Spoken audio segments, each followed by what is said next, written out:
جی بشرا آپ شروع کریں تلاوت. مائک کون ہے آپ کا؟ کیا نعت پڑھنا چاہ رہی ہیں؟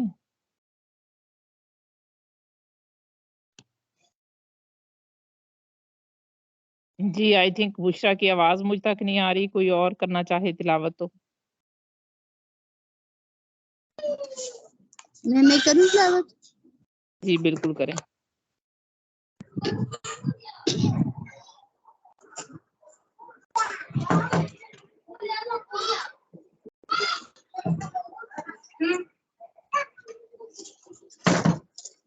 أعوذ بالله من الشيطان الرجيم. بسم الله الرحمن الرحيم.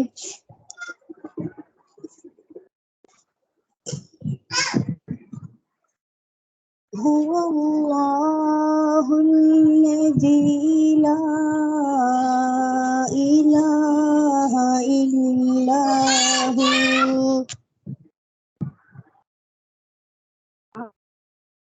عالم الغيب والشهادة هو الرحمن الرحيم. هو الله الذي لا إله إلا هو الملك القدوس السلام المؤمن المهيمن العزيز الجبار المتكبر سبحان الله عما يشركون. هو الله الخالق البارئ المصور له الأسماء الحسنى يسبح له ما في السماوات والأرض وهو العزيز الحكيم. آمنت بالله صدق الله العظيم. جی جزاک اللہ ماشاء اللہ. نعت کون پڑھنا چاہے گا؟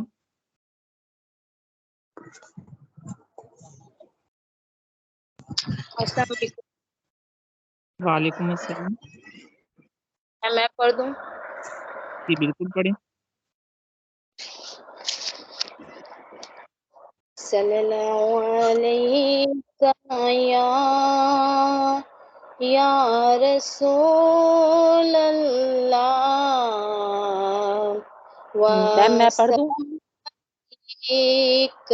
یا حبیب اللہ صلی اللہ علیہ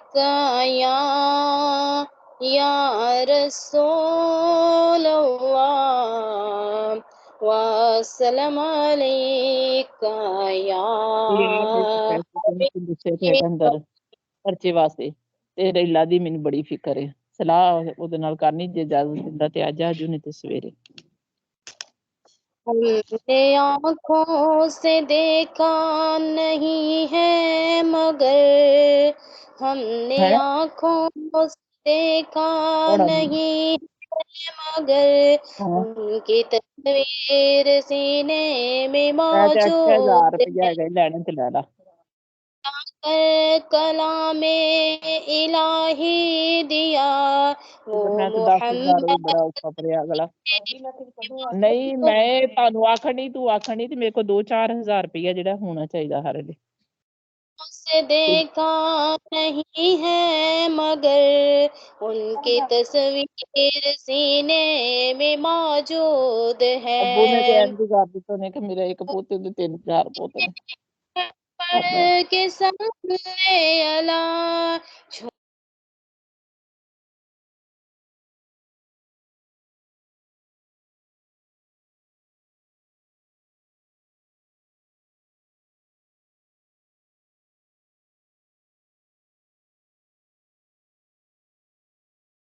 السلام علیکم، پلیز جو بھی بہن نعت پڑھ رہی ہیں وہ اپنا مائک آن کر لیں۔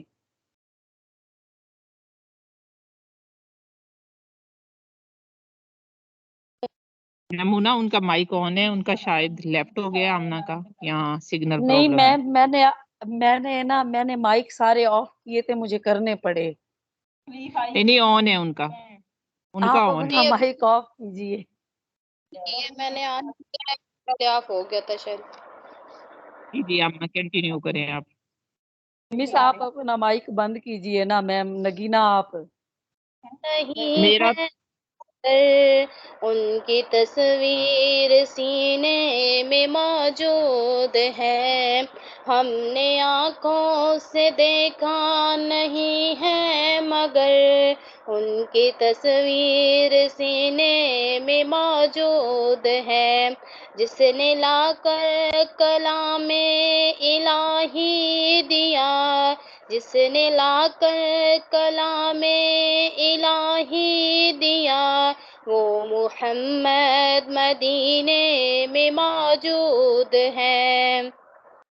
پھول کھلتے ہیں پڑھ پڑھ کے صلی اللہ، جھوم کر کہہ رہی ہے یہ باد صبا، ایسی خوشبو چمن کے گلوں میں کہاں، ایسی خوشبو چمن کے گلوں میں کہاں، جو نبی کے پسینے میں موجود ہے، ہم نے آنکھوں سے دیکھا نہیں ہے مگر ان کی تصویر سینے میں موجود ہے، جس نے لا کر کلام الہی دیا، وہ محمد مدینے میں موجود ہے۔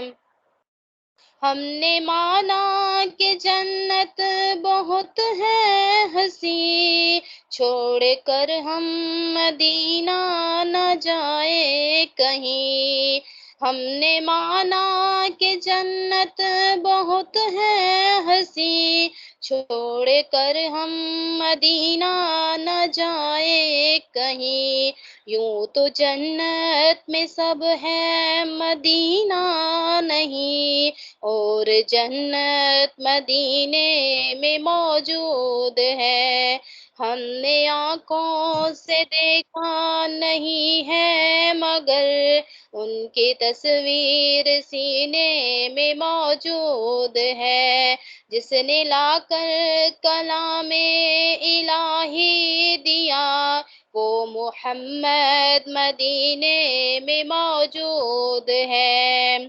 چھوڑنا تیرا طیبہ گوارا نہیں، سارے عالم میں ایسا نظارہ نہیں، ایسا منظر زمانے میں دیکھا نہیں، ایسا منظر زمانے میں دیکھا نہیں، جیسا منظر مدینے میں موجود ہے، ہم نے آنکھوں سے دیکھا نہیں ہے مگر ہم نے آنکھوں سے دیکھا نہیں ہے مگر ان کی تصویر سینے میں موجود ہے، جس نے لا کر کلام الہی دیا، جس نے لا کر کلام الہی دیا، وہ محمد مدینے میں موجود ہے، ہم نے آنکھوں سے دیکھا نہیں ہے مگر ان کی تصویر سینے میں موجود ہے۔ جی جزاک اللہ، ماشاء اللہ۔ بسم اللہ الرحمن الرحیم۔ آج کے لیکچر کا باقاعدہ آغاز کرتے ہیں۔ آج ہے افسانہ آنندی، جو غلام عباس کا مشہور افسانہ ہے۔ افسانے کو پڑھنے سے پہلے افسانے کے بارے میں کچھ بتا دوں کہ یہ افسانہ غلام عباس کی شہرت کی وجہ بنا۔ انہوں نے آنندی، فینسی ہیئر کٹ سیلون، اوور کوٹ، بہت سارے ان کے افسانے بہت شہرت پا چکے ہیں، لیکن آنندی کا جو نام ہے وہ کافی زیادہ مشہور ہے۔ 1909 میں پیدا ہوئے امرتسر میں۔ لکھنے لکھانے کا شوق تھا غلام عباس کو۔ 1925 سے باقاعدہ آغاز کیا۔ 3 سال انہوں نے ترجمے کیے غیر ملکی افسانوں کے، یعنی 1925 سے 1928 تک۔ بچوں کے رسالے پھول اور تہذیب نسواں میں بھی لکھا، اور تہذیب نسواں کے ایڈیٹر بھی رہے۔ ان کے افسانے جو ہیں وہ حقیقت نگاری کو ظاہر کرتے ہیں، صداقت رکھتے ہیں، واقعیت رکھتے ہیں، اور ہمارے معاشرے کے چلتے پھرتے کردار ہوتے ہیں جو آتے ہیں، اپنی جھلک دکھاتے ہیں اور اپنا وجود چھوڑ جاتے ہیں۔ افسانوی مجموعے ہیں ان کے: جھاڑے کی چاندنی، کانرس، آنندی، الحمرا کے افسانے، جزیرہ، سخنورا۔ پہلی کہانی تھی ان کی بکری، جو 1922 میں شائع ہوئی تھی۔ پہلا افسانہ جلا وطن تھا، جو ترجمہ تھا ٹالسٹائی کے ایک افسانے سے ماخوذ تھا۔ ان کا پہلا تبازاد افسانہ تھا مجسمہ۔ اچھا، شہرت انہیں ملی آنندی سے۔ آنندی لکھا گیا 1939 میں، اور پھر آنندی کے نام سے ہی ان کا افسانوی مجموعہ 1948 میں منظر عام پر آیا۔ ریڈیو پاکستان، ریڈیو سے، آل انڈیا ریڈیو سے بھی یہ منسلک رہے، اور ریڈیو کے رسالے جو ہیں آواز اور سارنگ، ان کی ادارت بھی رہے، اور ریڈیو پاکستان میں بعد میں کام کیا، اور ریڈیو پاکستان کے رسالے آہنگ سے بھی منسلک رہے۔ اب بات کرتے ہیں آنندی کی۔ آنندی نکلا ہے لفظ آنند سے۔ آنند کے معنی ہوتے ہیں روحانی مسرت۔ اس افسانے کو آنندی نام دیا گیا اس افسانے میں موجود شہر کے نام کی وجہ سے۔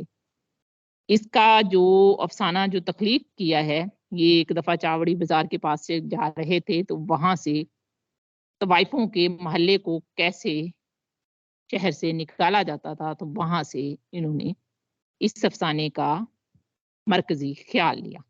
اگر کرداروں کی بات کریں تو اس افسانے میں تقریباً 41 کردار ہیں، لیکن مرکزی کردار کوئی بھی نہیں ہے۔ مرکزی کردار شہر آنندی ہے۔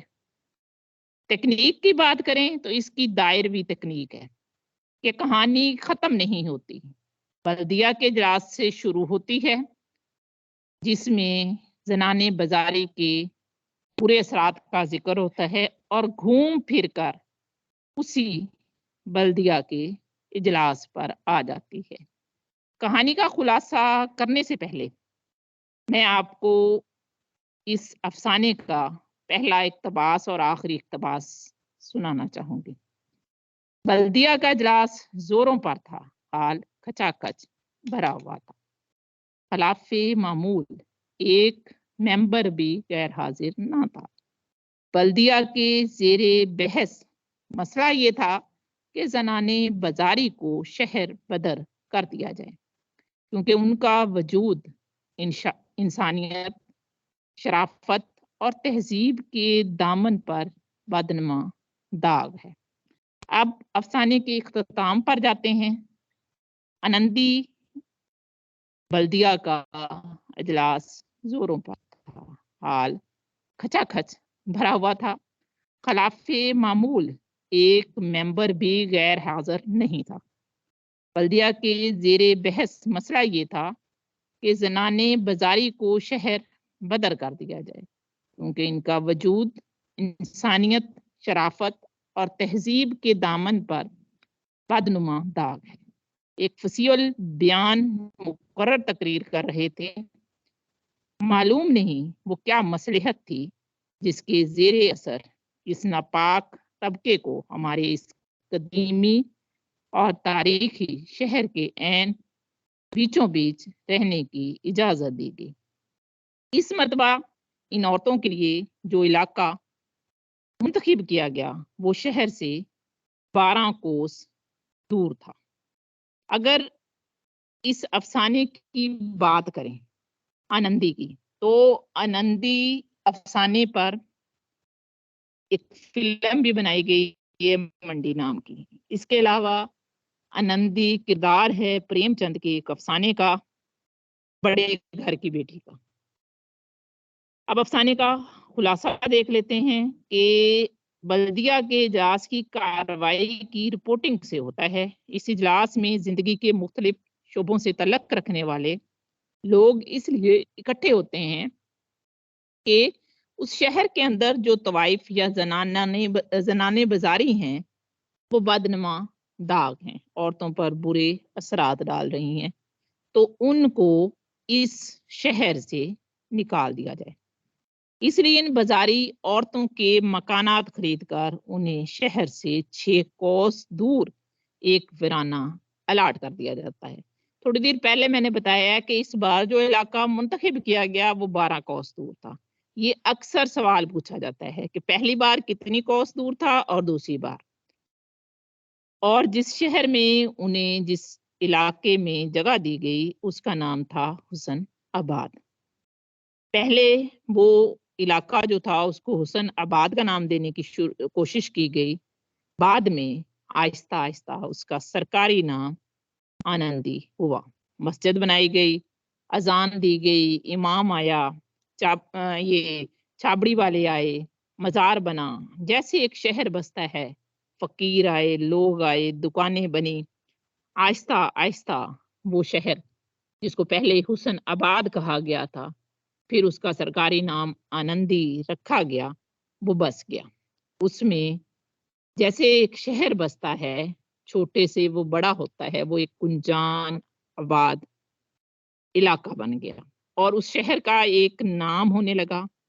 جب وہ شہر اپنے نقطۂ عروج پر پہنچا، گنجان آباد علاقہ بنا، جب اس میں کچہریاں، بازار، سکول، ہر سہولیات زندگی آ گئی، تو پھر بلدیہ کا اجلاس ہوتا ہے، اور اس بلدیہ کے اجلاس میں یہ بتایا جاتا ہے کہ زنانان بازاری جو ہیں وہ اس معاشرے کے لیے نقصان دہ ہیں، تو اب انہیں یہاں سے اٹھا کر کہیں اور پھینکا جائے، اور 12 کوس انہیں دور پھینک دیے۔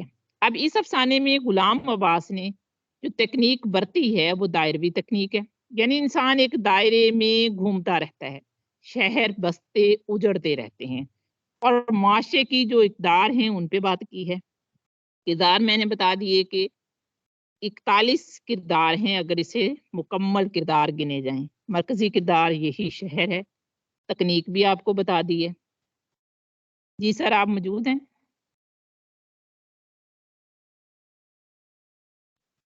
جی بسم اللہ الرحمن الرحیم۔ اس افسانے کا جو بنیادی تھیم تھا وہ خیر اور شر تھا، کہ آنندی افسانے کا جو بنیادی تھیم ہے، مرکزی خیال ہے، وہ خیر اور شر ہے، کہ دنیا سے آپ مکمل خیر کو بھی ختم نہیں کر سکتے، شر کو بھی ختم نہیں کر سکتے۔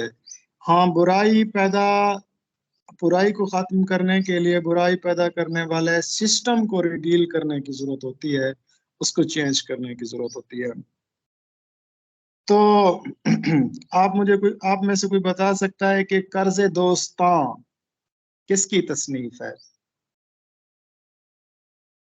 تو نے دیکھی ہے وہ پیشانی، وہ رخسار، وہ ہونٹ، زندگی جن کے تصور میں لٹا دی ہم نے، تجھ پہ اٹھی ہیں وہ کھوئی ہوئی ساحر آنکھیں، تجھ کو معلوم ہے کیوں عمر گوا دی ہم نے۔